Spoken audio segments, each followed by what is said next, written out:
Bonjour chers internautes. Pour ce cours-là, nous allons montrer la division des nombres décimaux en classe de CM1, CM2. Je fais un exemple de division. Je prends le crayon.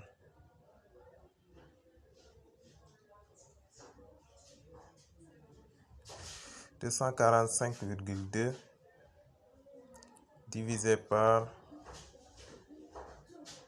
2,45 par exemple. » Voilà, donc ici, dans le dividende, il y a une virgule. Dans aussi le diviseur, il y a une virgule. C'est-à-dire, ici, c'est un nombre décimal divisé par un autre nombre décimal.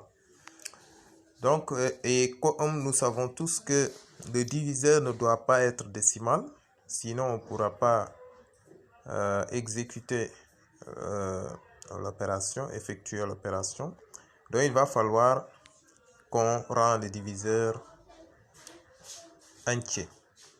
Et pour cela, nous allons utiliser nos règles de calcul mental.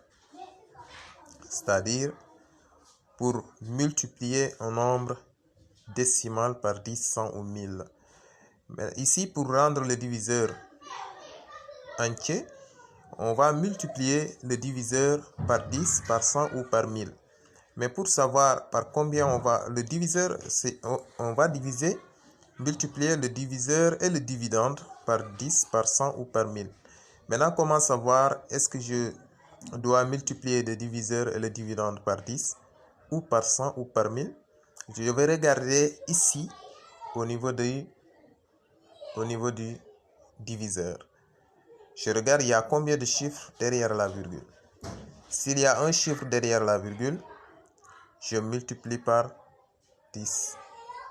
S'il y a deux chiffres après la virgule, je multiplie les deux termes par 100. S'il y a par 100. S'il y a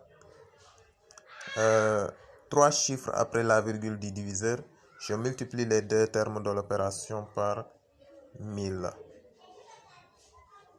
Voilà. Et maintenant, dans ce cas de figure, le diviseur a deux chiffres après la virgule, c'est-à-dire après la virgule, il y a 4 et 5, deux chiffres.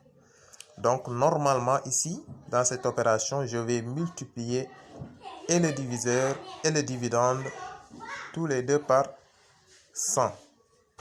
Donc, je fais ici, je vais gommer en haut.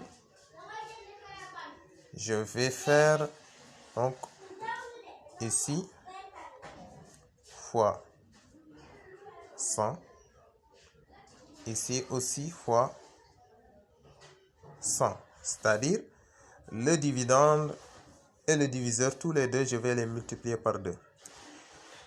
Par 100, je veux dire. Maintenant, comme je maîtrise ma règle de calcul mental, c'est-à-dire pour multiplier un nombre décimal par 100, je déplace la virgule d'un rang, je déplace la virgule de deux rangs à la droite de ce, non, vers la droite. Donc, j'ai dû déplacer la virgule de une fois, de deux fois. Donc, la virgule maintenant vient derrière le 5. Et comme il n'y a pas virgule 0, donc la virgule va disparaître.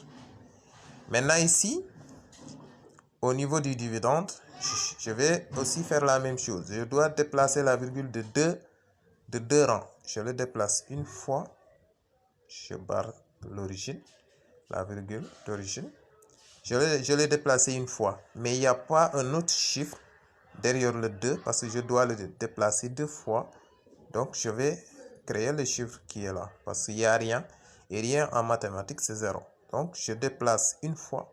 Je le déplace une deuxième fois. Et là, la virgule va disparaître. Et la nouvelle opération va être 24 520 divisé par 245. Et là maintenant, je vais pouvoir effectuer l'opération. Voilà, merci beaucoup pour cette technique de rendre la virgule, rendre le diviseur entier en enlevant la virgule. Merci beaucoup.